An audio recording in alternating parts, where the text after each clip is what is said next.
তার সন্তান তো হারায় নাই, তার স্বজন হারিয়েছে। সন্তান হারার কষ্টটা সে বুঝে না। সন্তান হারানোর কষ্টটা সে যদি বুঝতো তাহলে এতগুলি সন্তানের গুলি লাগতো না, সে এতদিন এভাবে চুপ থাকতো না। কারণ সন্তান যেভাবে আমরা লালন পালন করি, এত বছর পর্যন্ত তৈরি করি, এই সন্তানদেরকে এত অবজ্ঞা, এত অবহেলা, এটা আমাদের খুবই কষ্ট দেয়।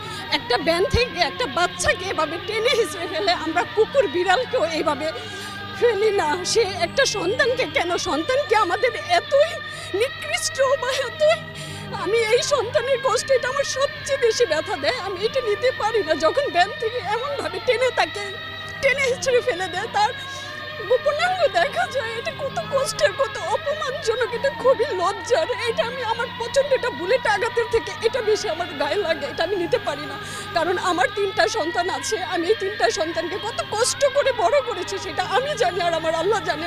আমার হাজবেন্ড দেশের বাইরে থাকে,